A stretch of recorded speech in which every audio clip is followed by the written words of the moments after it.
Hello everyone, welcome to our session on Cybersecurity and Security Operations Interview Questions and Answers. Without wasting any time, let's get started. The most important thing is to understand what all comes under cybersecurity. You can decide your career path and specialization accordingly. One side we have the compliance side, that includes compliance to various frameworks, standards, and governance models. Other domain is risk assessment. Understanding risk and how to mitigate it is very important. Then we have security operations, security engineering, and threat intelligence domains. This is very important as you need to see what you want to choose, and also how would you like to progress in your career. Before going to questions and answers, let's understand couple of things. A security operations center is a facility where security staff monitor enterprise systems, defend against security breaches, and proactively identify and mitigate security risks. It is based on follow the sun rule, that is 24/7 security monitoring and response. Organization build SOC centers due to reasons like compliance or client requirements, measures to protect sensitive data, or the organization has grown to a scale where it needs to ensure its threat profile is protected. A SOC team has several roles. At entry level is L1 analyst that monitors all assets to find incidents. L2 analysts respond to incidents. We have L3 or the subject matter experts like threat hunters, forensics expert, threat intelligence expert. We have a platform management team as well since there are large amount of tools used. An example can be a SIEM engineer or a firewall engineer. Let's start with interview questions and answers. We have listed over 50 questions. But we request to study these topics in detail, so that if the interviewer digs deep, you can answer it. Let's start. What is the difference between a threat, a vulnerability, and a risk? A threat is probability of someone targeting a vulnerability, or weakness, in the organization that was not mitigated or taken care of since it was not properly identified as a risk. Next, what is the difference between an events, alerts, and incidents? Events are captured changes in the environment, alerts are notifications that specific events took place, and incidents are special events that negatively impact CIA Triad, and cause an impact on the business. Example of an event, router ACLs were updated, or firewall policy was pushed. Example of an alert, the events above sent to on-call personnel. Example of an incident. An attacker posts company credentials online, steals customer credit card database, worm spreads through network. Next, explain the CIA Triad. CIA stands for confidentiality, integrity, and availability. CIA is a model that is designed to guide policies for information security. It is one of the most popular models used by organizations. Confidentiality implies that the information should be accessible and readable only to authorized personnel. It should not be accessible by unauthorized personnel. The information should be strongly encrypted just in case someone uses hacking to access the data so that even if the data is accessed, it is not readable or understandable. Integrity ensures that the data has not been modified by an unauthorized entity. Integrity ensures that data is not corrupted or modified by unauthorized personnel. If an authorized individual or system is trying to modify the data and the modification wasn't successful, then the data should be reversed back and should not be corrupted. Availability implies that the data should be available to the user whenever the user requires it. Maintaining of hardware, upgrading regularly, data backups and recovery, network bottlenecks should be taken care of. Next, what are the different layers of the OSI model? An OSI model is a reference model for how applications communicate over a network. The purpose of an OSI reference is to guide vendors and developers so the digital communication products and software programs can interoperate. First layer is the physical layer, responsible for transmission of digital data from sender to receiver through the communication media. The second layer is the data link layer, that handles the movement of data to and from the physical link. It is also responsible for encoding and decoding of data bits. The third layer is the network layer, responsible for packet forwarding and providing routing paths for network communication. The fourth layer is the transport layer, responsible for end-to-end communication over the network. It splits the data from the above layer and passes it to the network layer, and then ensures that all the data has successfully reached at the receiver's end. The fifth layer is the session layer, that controls connection between the sender and the receiver.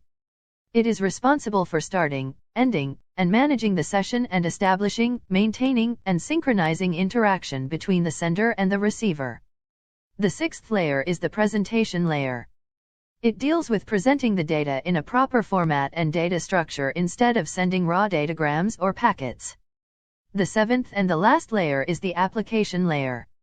It provides an interface between the application and the network. It focuses on process-to-process communication and provides a communication interface. Next, what is VPN? VPN stands for Virtual Private Network. It is used to create a safe and encrypted connection. When you use a VPN, the data from the client is sent to a point in the VPN, where it is encrypted and then sent through the internet to another point. At this point, the data is decrypted and sent to the server. When the server sends a response, the response is sent to a point in the VPN where it is encrypted, and this encrypted data is sent to another point in the VPN where it is decrypted.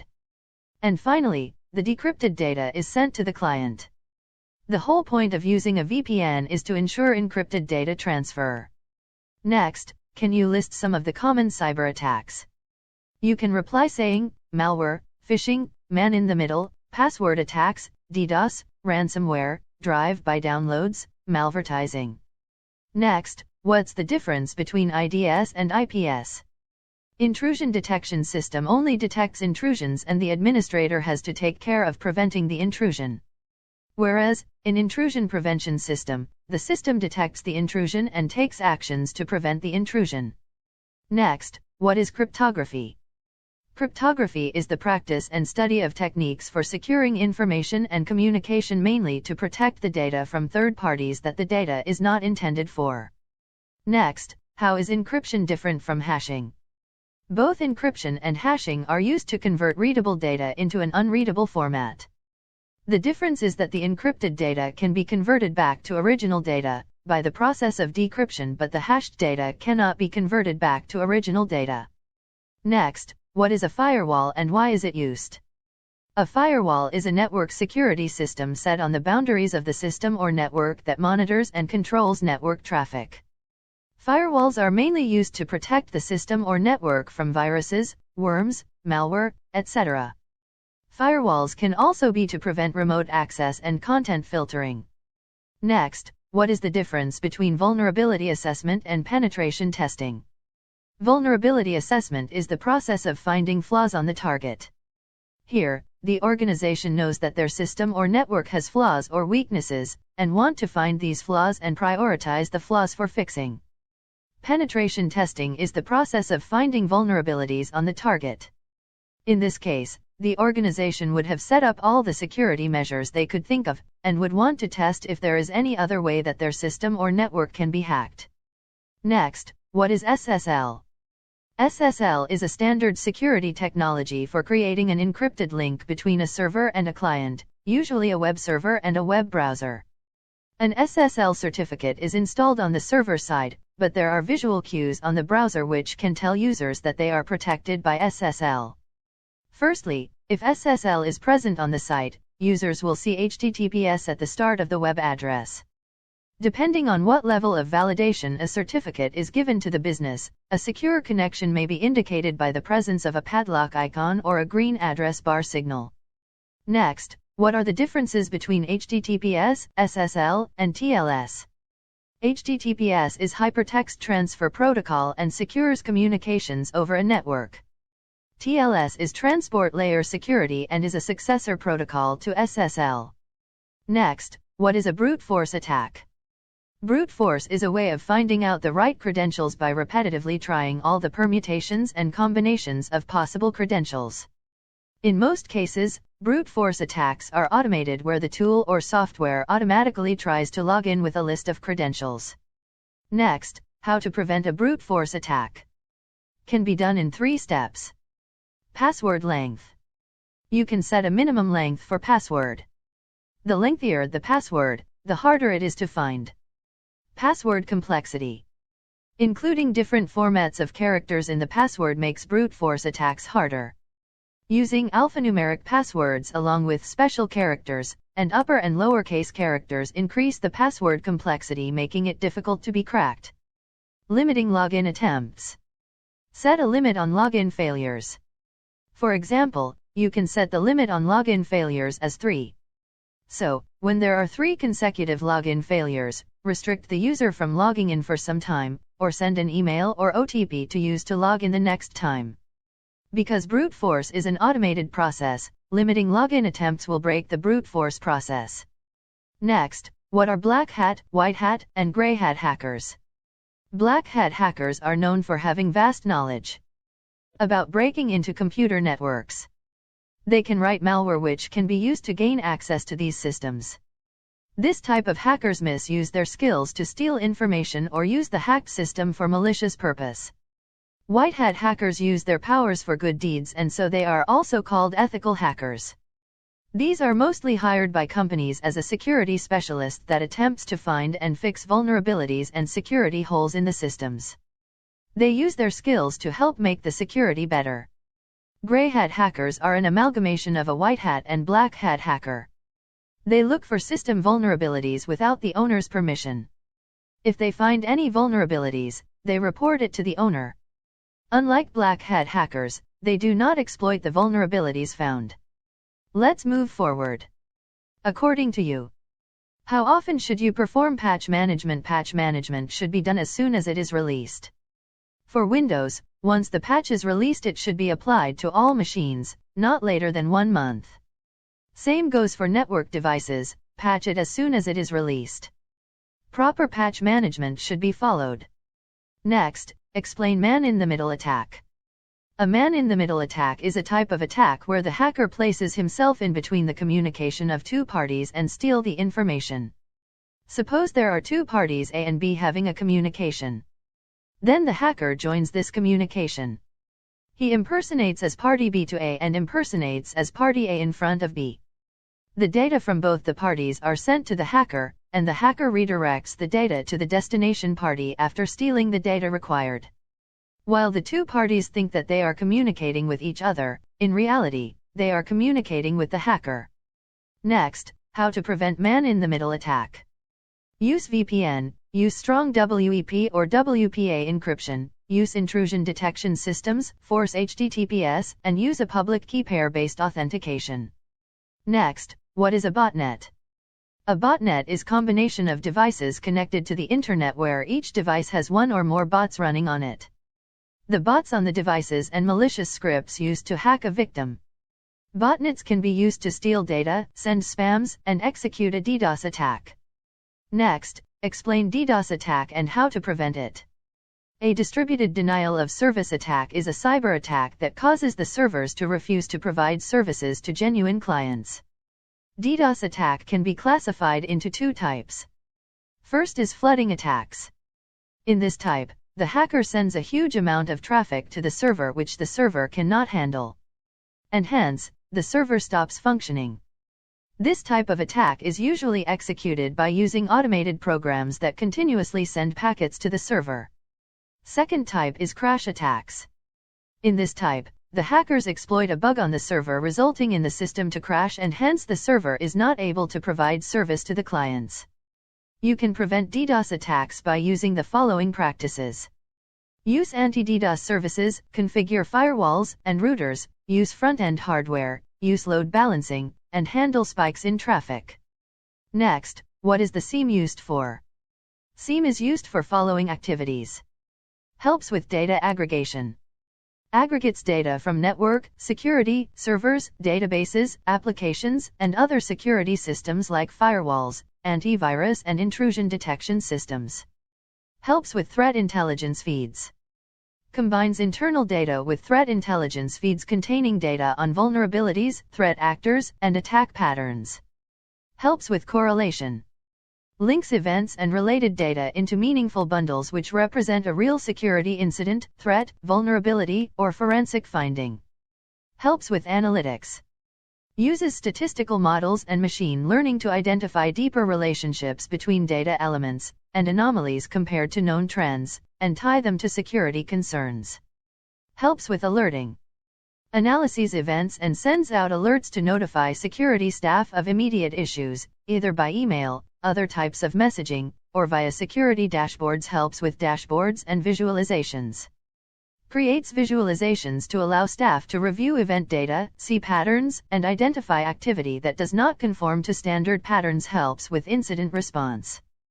Provides case management, collaboration, and knowledge sharing around security incidents, allowing security teams to quickly synchronize on the essential data and respond to a threat. Next, what is log aggregation? What are common ways to aggregate logs for SIEM? Log aggregation is the process of collecting logs from multiple computing systems, parsing them and extracting structured data, and putting them together in a format that is easily searchable and explorable by modern data tools. Log aggregation can be done in 4 ways, that is, syslog, event streaming, log collectors, and via API. Next, what is log parsing? Each log has a repeating data format which includes data fields and values. However, the format varies between systems, even between different logs on the same system.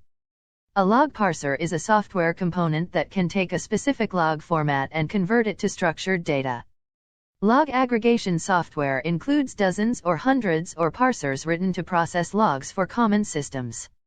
Next, what is log normalization and categorization?